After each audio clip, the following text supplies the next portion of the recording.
Tala Fou Tala Fou le radio Samoa mai Ausetalia.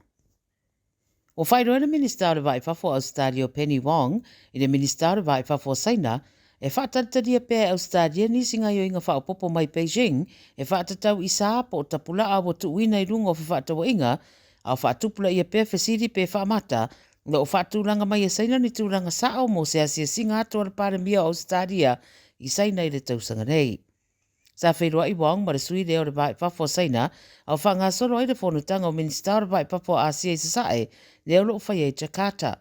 O le whaafaa i leo na whairua i Minister i e to lua taro na whaamuta le whainga Saina sa re i whiatara noa mai ai i se Minister mai Ausetalia nei. Sa whaamanino i wang i le APC o le latara noanga lea ma le sui mai Saina sa au whiai papui pui o lo i ai pia i whatawa inga le vāo tunu e rua e meise i o loa awinatu mai Ausetalia a toai ma le whaafare pui ina o Citizeni Ausetalia i Saina.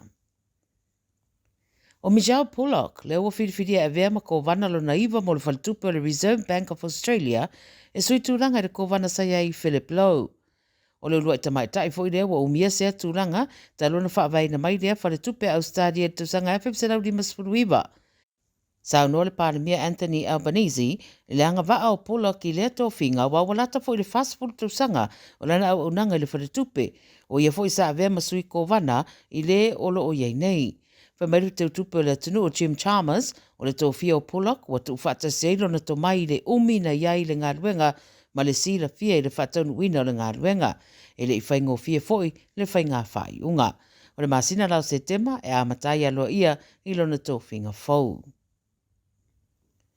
I se reporti walo mia le 9 News i le so o ta wai, e ui ua mai ona whaiara whai unga ar komiso e su e le mata upe whaatatau le Robo-Debt Scheme, ma whautua ina i le whaia o su e su enga i le whaia o sori ngā tūla whono i le whainga lea.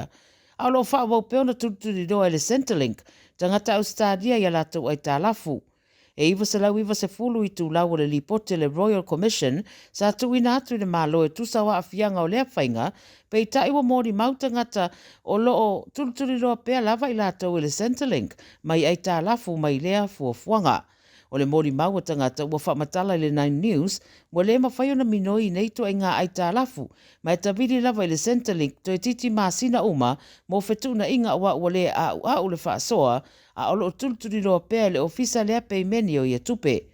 Ulo whaatadia se tari le Centrelink i le mata upulea e whamaile tō tele a whai ua manino e solu tū la whono lea whainga wala ngā tatau la o na wha lea o ngā uma ai Tala Fou sa wha mawina i lalo le system lea a wā o se whainga wha solu tū la whono. O lo iai se vai la au o lipotia e ono awa noa nei se taimila tamai mo tangata iai la matianga i le stroke e a fia ai le tusa mare luas fitu afu tangata Australia e tusanga te tasi. O le Heart Research Institute o latou whaalau teleina se vai la au o le drug o whaingo le TPO 309 e iai lo na wanoa e whaalele iai le solonga le lei o le toto i le whai ai o le tangata se turou e alai lo na whaaleanga ina o blood clots po potopoto i toto ma whae titi ai le a fia o le whai ai e mafua i le stroke. O le urua i vai la au le waria e mai le aitu ainga mo le sidia ma le tolu sa fulu tausanga ma ua lipotia le ala taiva Australia o le ama whaina mau e tangata e mana o mia le medication i le masina fou o se vaenga o se whataita inga o le a whaia. O se vaenga le nei o kulupu o medications po vai la au mo whala au mo tongputinga e whaingo o blood thinners pe o le aspirin ia mai masani na whao ngā e tongofitia i ngase o le whatu ai ei fo i malo na wanoa e mawhaina tongofitia i le stroke. O le ngasa o le stroke e mafuena ua poloka e potopoto i o le toto ia po blood clots se ala toto le tino ma a fia i le ngā solo atu le toto a ngā i le whai ai. Maritara mulimuli, wa ia ina le sa ave mo mapai la tele Qantas mo lianga uma e lima whaasanga i ateia ma lona whaataita i whaapei o se lo ia o no le mana o se isui fo i se vaenga i anga i eilo na soifuanga. O ana whaamtaranga ia sa whafonga ina le whaamsinonga. O le 7 News ua rātou ripoti o le li o Nathan Whitehall, 5 tausanga ua mōri e le au fia i ni whaasara launga ua whaia, ua tā ua ia mawhaio na au fia i mata upu whalitu la whono, a tō mōri anga i le au fia i mata upu whalitu la whono, ai leiso nā ngā wā. Sa ia te ena mua ia mōri anga, wha peitai o le ua ia tue i oina.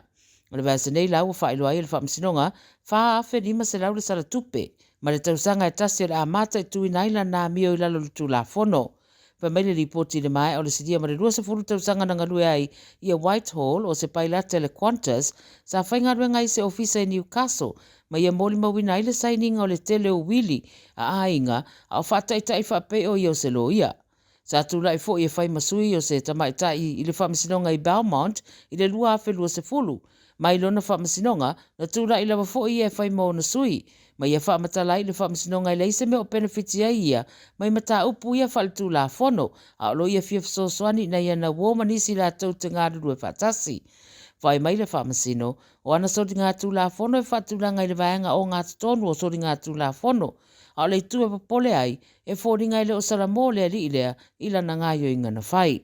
E luas fulwalu aso watu ina ia I tutongi ila na salatupe, ai whato ave ese le polo inga le community order, whatatau ila nā mio, I le masino iulai o le tausanga fou. Tala ia le radio Samoa mo le neas wharaile manuia le whae unga le vai aso.